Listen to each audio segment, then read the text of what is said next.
agar kita mendapatkan sesuatu, yaitu berupa rahmat atau pertolongan dari Allah Subhanahu wa taala. Bismillahirrahmanirrahim. Assalamualaikum warahmatullahi wabarakatuh.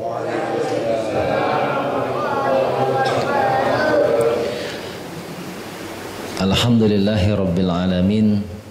Wassalatu wassalamu ala asrafil anbiya'i wal mursalin, sayyidina wa maulana Muhammadin wa ala alihi wa ashabihi ajma'in, amma ba'du.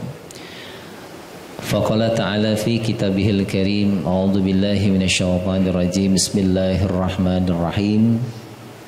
Ya ayyuhalladzina amanu ista'inu bis sabri was shalah, innallaha ma'as sabirin. Wa qala an-nabiyyu sallallahu alaihi wasallam, ajaban li amril mu'min, inna amrahu kullahu khair.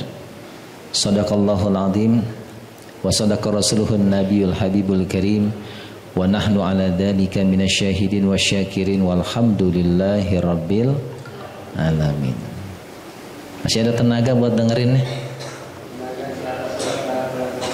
Kayaknya rumahnya udah banget, berat banget kayaknya. Kalau pakai yang atas tuh kayaknya udah mau turun aja. Ya saya emang kalau ngaji mah gitu-gitu ya. Tapi kalau udah main set of box dinyalain, segar lagi tuh. Iya. Tadi ngopi deh kita tuh, supaya kagak ngantuk. Dah, udah 1 menit tuh saya ngomong tuh. Ya. Dalam sebuah hadis yang diriwayatkan dari Abu Sa'id Al-Khudri dan dari Abu Hurairah radhiyallahu anhu dari Nabi SAW, bahwa beliau bersabda, yang artinya tidaklah seorang muslim tertimpa suatu kelelahan, suatu penyakit atau kekhawatiran atau kesedihan atau gangguan, bahkan duri yang melukainya, melainkan Allah Subhanahu wa taala akan menghapus kesalahan-kesalahan karenanya. Ya. Ini hadis riwayat Al-Bukhari dan Muslim. Jadi tidak ada sesuatu yang terjadi yang tidak mengenakkan diri kita, tidak ada sesuatu yang sulit terjadi pada diri kita, kecuali Allah Subhanahu wa ta'ala akan gugurkan dosa dan kesalahan kita. Itu baik apa enggak tuh Pak? Adik-adik, dengerin nih. Siapa yang bisa menghilangkan, menghapus dosa dan kesalahan? Siapa? Allah. Kalau kita dikasih kesulitan, dikasih sesuatu yang nggak enak, tapi kita sabar, itu bisa jadi dosa-dosa kita dihapus oleh Allah Subhanahu wa taala. Karena dosa kita sedikit atau banyak? Banyak. Banyak sekali. Jadi kalau ada kepedihan dalam kehidupan kita, satu yang harus kita yakini, bahwa Allah menggugurkan dosa dan kesalahan kita. Kemudian Allah berikan lagi cobaan, apa yang ada di pikiran kita, baik sangka sama Allah. Karena bisa jadi kesulitan tersebut adalah sesuatu yang Allah berikan, yang akan menjadi hikmah atau ilmu bagi kita. Ya. Jadi nggak ada yang sia-sia. Dan yakin bahwa apa yang terjadi tersebut sudah terukur. Nggak mungkin melebihi batas daripada kemampuan kita menyikapi itu. Ya. Kemudian apa lagi?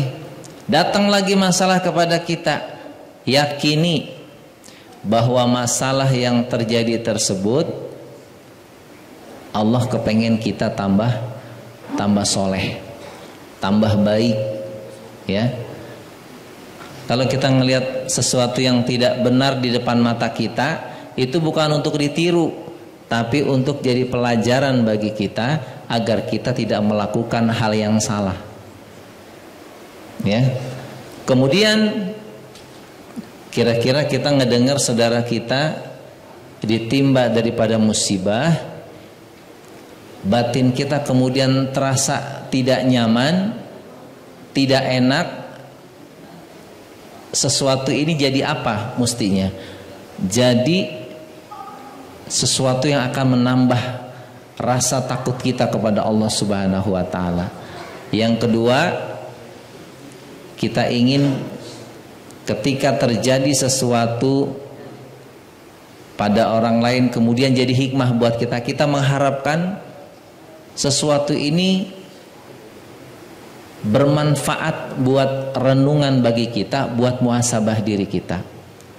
Ya. Catat ya. Jadi semua yang terjadi pasti punya banyak hikmah, banyak manfaat bagi kita, ya. Sekarang saya tanya, lebih cenderung kita ini dalam keadaan diberikan kesulitan atau kemudahan yang seringkali kita jauh dari Allah? Pada saat mudah apa pada saat sulit yang akhirnya kita jadi jauh sama Allah? Pada saat dikasih kemudahan sering lupa. Betul nggak? Makanya Allah berikan sedikit kesulitan agar apa? Agar kita bisa mengevaluasi diri kita, agar kita semakin tahu apa sih sebenarnya tujuan kita. Dan yang Allah berikan itu bukannya banyak kesulitan, tapi sedikit. Tapi dengan sedikit itu kadang-kadang kita tidak sabar. Kita tidak kembali kepada Allah. Kita tidak memperbaiki apa yang mesti kita perbaiki. Apa yang kita perbaiki? Kualitas ibadah kita, kualitas prasangkaan kita kepada Allah. Itu perbaiki. Akhlak kita, adab kita kepada Allah. Agar apa? Agar kita mendapatkan sesuatu, yaitu berupa rahmat atau pertolongan dari Allah Subhanahu wa taala.